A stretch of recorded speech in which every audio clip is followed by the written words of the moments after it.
Assalamualaikum warahmatullahi wabarakatuh. Selamat siang.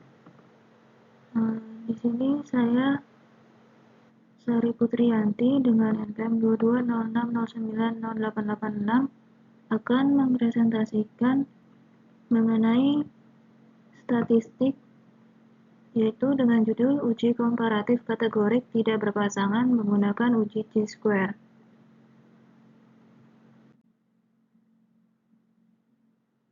Apa yang dimaksud komparatif kategorik, yaitu bila variabel yang dicari hubungannya adalah variabel kategorik dengan variabel kategorik.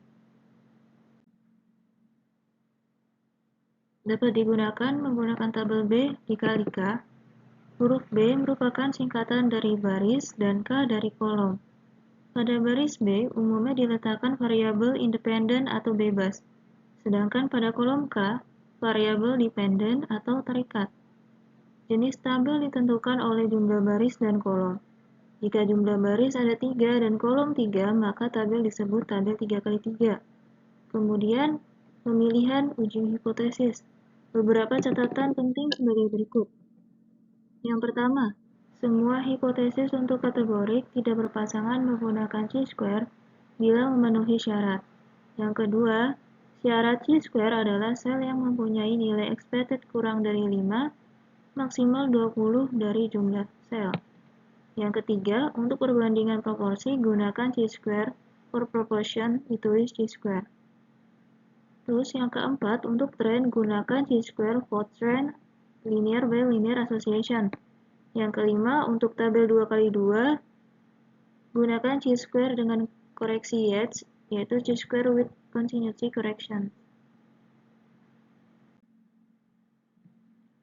Yang keenam, jika syarat Chi-square tidak terpenuhi, maka dipakai uji alternatifnya, yaitu menggunakan tabel 2x2.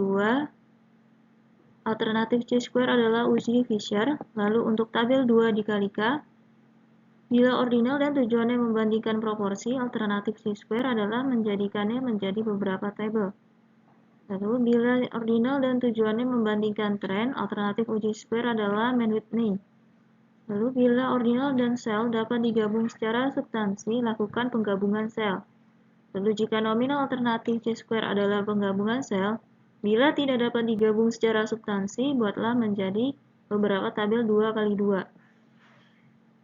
Lalu tabel 2 lebih dari 2 dikali lebih dari 2. Jika salah satu variabel ordinal dan tujuannya membandingkan proporsi, buatlah menjadi beberapa tabel 2x2. Lalu jika salah satu variabel ordinal dan tujuannya melihat tren, alternatif Chi-square adalah Kruskal-Walsh. Bila ordinal dan sel dapat digabung secara substansi, lakukan penggabungan sel. Lalu bila tidak dapat digabung secara substansi, buatlah menjadi beberapa tabel B dikali K. Lalu analisis post hoc dilakukan untuk mengetahui lebih detail hubungan antar variabel. Lalu terdapat nilai expected. Nilai expected adalah nilai yang diperoleh apabila hipotesis 0 benar. Perhatikan tabel berikut, yaitu terdapat hubungan perbandingan antara perilaku merokok dan tidak merokok dengan status inferioritas, yaitu subur dan tidak subur. Terdapat count, observed, dan expected count, dan terdapat nilai akhirnya. Pada gambar tersebut terdapat nilai observed dan expected. Nah, nilai observed adalah 35 sel A, 15 sel B, 20 sel C, dan 30 sel D. Sementara itu, nilai expected adalah 27,5 sel A dan C, dan 22,5 sel B dan D. Uji statistik yang digunakan adalah Chi-square karena syaratnya terpenuhi, yaitu minimal 20% sel mempunyai nilai expected lebih besar dari 5. Pada tabel tersebut, semua sel mempunyai nilai expected lebih dari 5.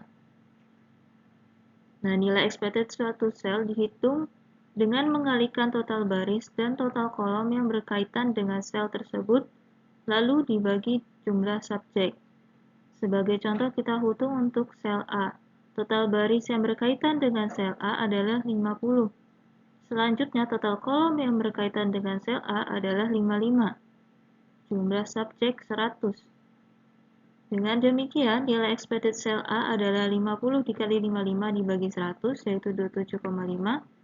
Dengan cara yang sama, kita dapat menghitung untuk sel B, C, dan D. Lalu terdapat pemilihan uji hipotesis pada beberapa kondisi. Syarat uji chi-square tidak terpenuhi. Nah, sebagai alternatif, kita dapat melakukan penggabungan sel. Gambar berikut merupakan tabel 2 dikali 3, di mana chi-square tidak dapat digunakan karena syaratnya tidak terpenuhi. Bila kita memilih alternatif penggabungan sel, sel manakah yang kita gabung? Apa yang menjadi pertimbangan penggabungan sel? Berikut terdapat tabel jenis kelamin dan tingkat depresi berdasarkan clinical range, borderline, dan normal, kemudian terdapat total. Yang dapat digunakan sebagai alternatifnya yaitu menggunakan pertimbangan statistik. Secara statistik, umumnya sel yang digabung adalah sel yang mempunyai nilai observed kecil. Dengan prinsip ini, kategori yang digabung adalah clinical range dan borderline.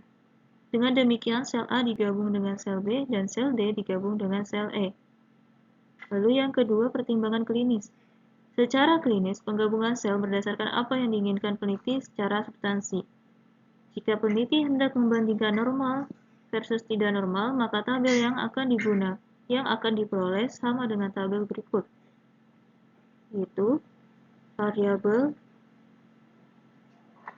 jenis kelamin, tingkat pendidikan. Namun, jika peneliti hendak membandingkan clinical range versus non-clinical range, maka tabel yang diperoleh adalah tabel hasil penggabungan kategori borderline dengan normal.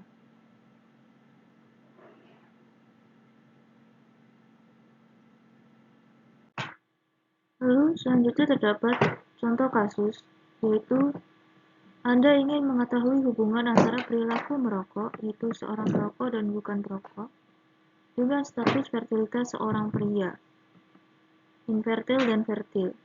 Anda menemukan pertanyaan sebagai berikut. Apakah terdapat hubungan antara perilaku merokok dengan status fertilitas seorang pria?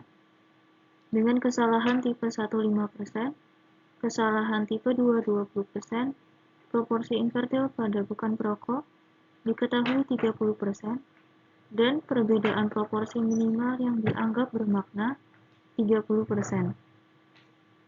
Diperlukan masing-masing 42 subjek perokok dan bukan perokok. Untuk mengantisipasi drop-out, peneliti menambahkannya menjadi 50 subjek per kelompok. Lalu pertanyaannya, uji apakah yang mungkin digunakan untuk menjawab pertanyaan tersebut? Jawabannya, langkah-langkah yang digunakan untuk menjawab pertanyaan tersebut adalah sebagai berikut. Nomor 1, langkahnya yaitu mengidentifikasi variabel dan skala pengukuran, yaitu variabel perilaku merokok kategorik dikotom dan status fertilitas kategorik dikotom. Langkah yang kedua yaitu jenis hipotesis. Hubungan variabel kategorik dengan kategorik dapat menggunakan hipotesis korelatif maupun komparatif. Peneliti memilih komparatif karena keluaran yang diinginkan adalah selisih atau perbandingan proporsi. Lalu yang ketiga yaitu jenis komparatif. Komparatif kategorik karena mencari hubungan variabel kategorik dengan kategorik. Lalu yang keempat berpasangan dan tidak berpasangan. Tidak berpasangan karena tidak memenuhi kriteria variabel yang sama diambil dari subjek yang sama atau dianggap sama. Lalu langkah yang kelima, jumlah pengukuran, yaitu 1 kali pengukuran. Yang keenam, kesimpulan. Komparatif kategorik tidak berpasangan, tabel 2 dikali 2. Lalu yang ketujuh, analisis. Bila tidak ada sel yang mempunyai nilai expected kurang dari 5, gunakan uji chi-square. Bila paling tidak ada satu sel yang mempunyai nilai expected kurang dari 5, gunakan uji Fisher.